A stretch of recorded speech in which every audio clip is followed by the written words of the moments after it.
Hello, everybody. Welcome into GSMC's Down by Contact Sports Podcast. I am your host, Jeremy Lapidus.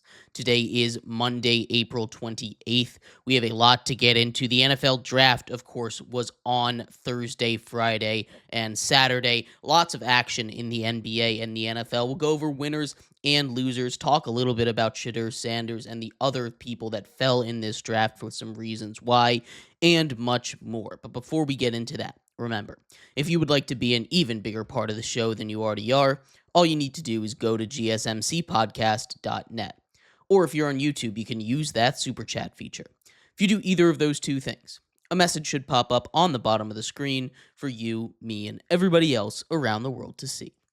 If you do have a burning question about sports, anything at all that you would like to ask, go ahead and throw that in the comments. Throw it in the chat. I will get to it as soon as I possibly can. I appreciate everybody so much for sticking around, talking some sports with me here on a beautiful Monday, April 28th.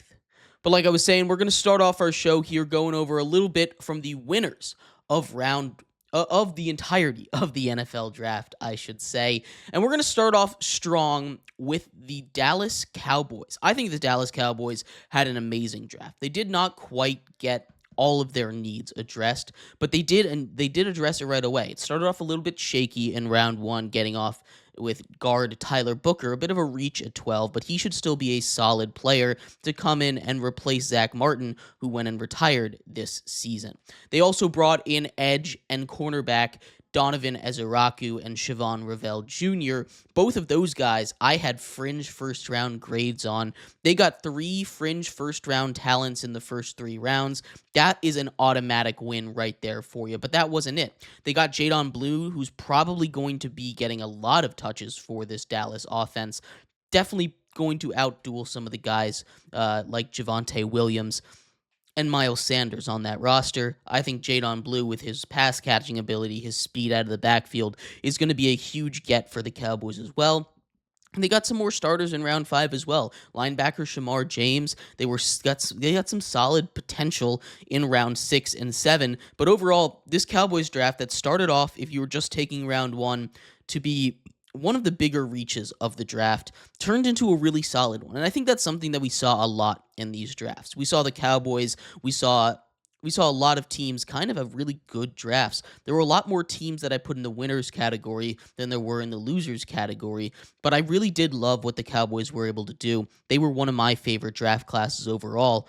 Another team that I thought had a really good draft class, especially early on, was the Kansas City Chiefs. The Kansas City Chiefs went in there, and they got exactly who they needed. They got potentially the best tackle in this class in Josh Simmons, and they were able to get him while trading down. They moved down one spot in the order to get Josh Simmons when the Philadelphia Eagles moved up to trade for Jahad Campbell.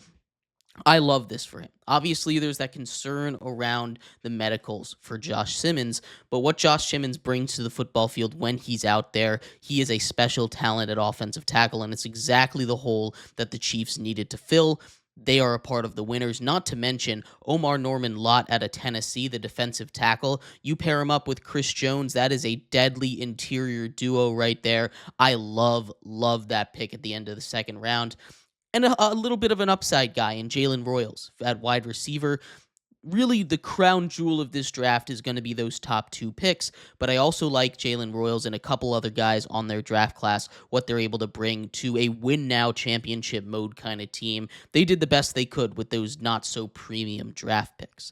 The Patriots, arguably the best draft class overall. Obviously, a home run out of the park pick with offensive lineman Will Campbell. Sure, you can talk about his arms being a little bit short, but who really cares about that? He has been incredibly effective against SEC talents, guys that have been drafted to the league. He's exactly what they're looking for to set the edge for the Patriots. They also brought in running back Travion Henderson.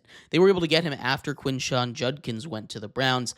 I love this pick for the Patriots so much, not just because Henderson has this breakaway speed and his ability to get open, catch passes, but also because of his ability to block.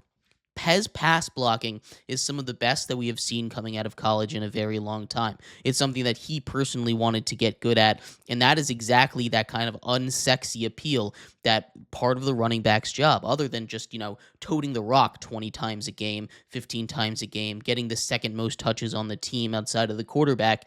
The running back has to play some pass protection. And what Travion Henderson is able to do, what he's able to bring to this Patriots squad is more than just his ability with the football in his hands. It's also going to be much more protection for second-year quarterback Drake May, as well as bringing in center Jared Wilson in the third round. Again, another pick that I love. I love how they're addressing that offensive line, making sure that not only do the Patriots have weapons, where they got a wide receiver out of Washington in the third round as well, do the Patriots have weapons for Drake May, but they also have the offensive line to protect him. You have to have one thing in this. You have to have two things, I will say, in the NFL to survive. You need to have a great quarterback, and you need to have a good offensive line. Now, you can balance that out, right? You can get an elite quarterback and an okay offensive line, like we've seen with the Chiefs. You can have a an elite offensive line and a good quarterback, right?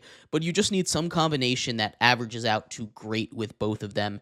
And the Patriots are building the way that they need to. They've addressed defense in the free agency pool, addressed offense, the offensive line in the draft. I love what they've done this offseason. The Patriots near the top overall for my draft class. The Jets, I also thought, had a pretty solid draft. They went out and they got Armand Membu in the first round, who a lot of people are high on. I think he's a big guy that can move a lot of weight. I'm curious how his game is going to translate to the NFL. But in round 2, they got a tight end. A lot of people were mocking them, potentially getting Tyler Warren out of Penn State. Instead, he goes to the Colts, potentially getting a guy like Colston Loveland at 7.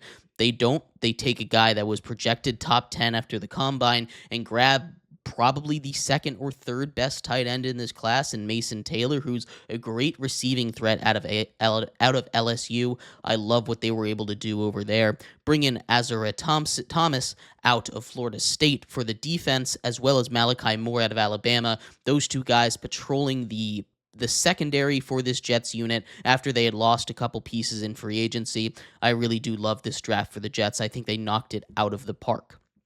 Getting to the last couple teams that I think killed it, the Eagles. I love their draft. And a lot of it had to do with the first couple picks that they had. Of course, Jahad Campbell. He slips down to them. They trade up and get him in round 1. That was a home run of a pick from Howie Roseman. Andrew Makuba out of Texas, the safety to replace C.J. Gardner-Johnson. I absolutely love that pick. He is arguably the best safety in this class. He's safety 2 for me, only behind Malachi Starks. Ty Robinson, the defensive tackle, I love that pick out of Nebraska. He's going to be able to come in and fill that Milton Williams role after he got signed by the Patriots to a big money deal. And then they go and get a solid backup quarterback in Kyle McCord, the guy who just set the ACC all-time record for passing yards in a season after transferring out of Ohio State to Syracuse. I like that pick for him. It's nothing that's going to affect them too much, but after moving off of Kenny Pickett in the offseason, they did need a backup quarterback. Getting a guy like Kyle McCord, I like a lot. I think Howie Roseman did an excellent job, as he always does. The Seahawks also had a really good draft. You can go all the way from round 1 to 7. They might be my favorite draft class overall, starting off with Gray Zabel. He's a do-it-all offensive lineman that can play just about anywhere. Tackle, guard, he's exactly what the Seahawks need there. They get safety help with Nick Imanwari, who was climbing up boards with his physical tools. He's very much a hard-hitting safety, kind of like that Ed Reed kind of archetype, Cam Chancellor, Ed Reed archetype over there. He has a little bit of weakness to his game, but in round 2, I think it's good value. The Seahawks have been struggling to find a consistent tight end. Maybe they can find that with the pick of Elijah Arroyo out of Miami in round 2. But where I really do love this draft is the value they got on day 3 and the end of day 2. They got Jalen Milroe, who I think can be something very special. He's under no pressure to start right away, which I think is really good. You get him time to develop, and instead of just throwing him out to the wolves, I think Jalen Milroe, with his rushing ability, his rushing upside, should have some packages, but his arm talent is also there. He just needs to be a little more accurate. Sounds a lot like Anthony Richardson, another guy that I did fall in love with, but I love the Seahawks taking a chance on a guy like Milroe in round 3. They got a nice wide receiver in Torrey Horton.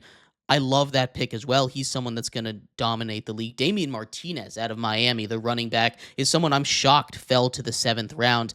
I love what he can do. He's a big physical runner, and he was equally as much of a part of that success that Miami had this year as Cam Ward was. And Ricky White III, sleeping on him in round 7, he's a dangerous guy. He played all sorts of special teams at UNLV. I love what he's able to do on wide receiver, but more likely as a punt returner and a punt specialist. He played on both offense and defensive side of that special team. Had a bunch of blocked punts in this season as a specialist. There was a great punt and kick returner. That's exactly the kind of speed that the Seahawks could use, and getting him near the end of the draft in round 7, I think, is great value. And the final draft that I have deemed as a winner might be a little controversial, but I really love what they did with value. It's the New York Giants. I understand there's a giant red flag here in Jackson Dart, and I don't love that pick either. As a Giants fan, maybe I'm a little bit biased, but I don't like Jackson Dart. I don't understand why you needed to trade up for him, but the fact of the matter is they didn't have to give up too much to get him. And the rest of this draft is absolutely phenomenal. First of all, you start off with arguably the best player in the draft in Abdul Carter. You get him at 3. You don't have to move. You form what is now maybe the best defensive line in all of the NFL, pairing him up with Brian Burns, Kayvon Thibodeau, Dexter Lawrence, and 3rd-round pick Darius Alexander, who I had mocked as a potential first-round pick. He's a guy that I think in a very deep defensive tackle class is probably the 5th best DT overall. You get him in the 3rd round out of Toledo, that is going to be a home run pick. Not to mention their 4th round pick, running back Cam Skattebo out of Arizona State. He was 5th in Heisman voting last year. He falls to the 4th round. They get him now a big Thunder Lightning duo, kind of like the Thunder Lightning duo of old with the New York Giants, with Bradshaw and Jacobs, Brandon Jacobs. I love what this team is doing. I really do like that. Not to mention offensive lineman Marcus Mbao out of Purdue in the 5th round. He's a guy that a lot of people had ranked as a potential early 2nd round pick. The Giants killed this draft outside of Jackson Dart. That's the one big red flag, but I love a lot of the things that they've been able to do with this draft class, and they are absolute winners for me. If I had to go up and say what the best draft class was, I think I might give it to the Seahawks. I really do love what the Seahawks did. Again, they addressed all their needs, and they got some really good value late in the draft. I also really like what the Cowboys did. They get 3 potential first-round picks and some guys that can come in and immediately contribute for them. Those are 2 drafts that I like a lot, as well as the New York Giants. If it wasn't for that Jackson Dart pick, I think the Giants legitimately might have been my favorite draft overall, but that is something that is hard to overlook. But I'd love to hear your thoughts. Who do you think had the best draft? Who do you think I missed in this list of winners in the NFL draft? I'd love to hear your thoughts. We're going to take a quick break.